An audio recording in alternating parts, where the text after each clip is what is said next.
You see it nearly every home game at Lindsey Nelson Stadium. Every time a ball leaves the park for a Tennessee home run, over in the porches is a loyal Vol fan waving the state flag. But how did this become a staple of Tennessee baseball games? I'm Paige Dower. This is the Field Pass on Full Disclosure. Meet Lynn Hatcher, or better known as W Lynn, the man behind the flag. I made this flag about 20 years ago. A decade later, when the first row of the porches were constructed, the iconic waving of the flag after each home run was born. As the porches got bigger, I got invited to this porch, and so the flag had to come. W Lynn's passion for Tennessee baseball dates back decades. I started following UT baseball 51 years ago in 1975 when Conrad Holloway was here. Fast forward to the end of the 2025 regular season, and W Lynn has attended around 800 games. But long before W Lynn was in the left field porches, he was watching the games from his fraternity near right field. When we were in college, sometimes we had more people on the porch than were in the stands. And in the 1980s, the baseball coach then, Mr. Whitehead, he asked our president to throw out the first pitch. And we were big fans of UT baseball at all times.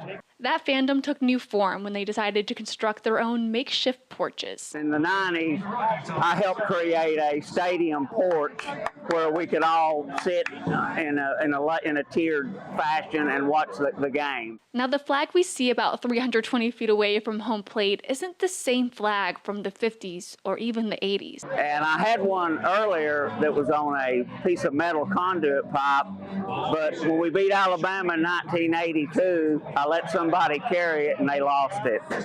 So I had to get a new flag. And so this one's been good for us and the baseball team. And there's been a close call or two since the disappearance of '82. Somebody tried to steal it after the Super Regionals, and one of the gentlemen that works for UT chased the guy down and saved it. So we kind of got to guard it 24/7 now. Especially when W Lynn isn't at the game. If I'm not here, it's still here, and a nice young lady named Kim waves it. So we have an association that guards the flag. Other times, W Lynn isn't available because Tennessee's wearing him out with the number of runs that cross home plate. But when that happens, it's time to pass the baton. That's when I pass it on to somebody and I give them a little lesson on how to do the figure eight. And when the wind's blowing, you just hold it. You don't have to do a whole lot. But it's been a lot of fun, and everybody loves it up here. And the coonskin hat's about a 3-year tradition. My daughter got it for me for Christmas, and so I started wearing it with different hats under it. But that first wave, always the sweetest. It makes you feel a little younger for just a little while. With each figure eight, it's the moment he feels he's part of the game. I want to be, I guess, the 11th man. And I've always believed in making as much noise as possible for the home field advantage in whatever sport we're playing. And so I love thinking this is a part of it.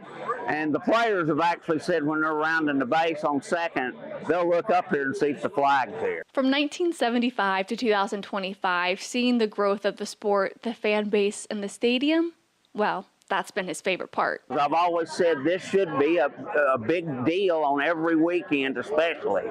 And it's just been a dream come true for me.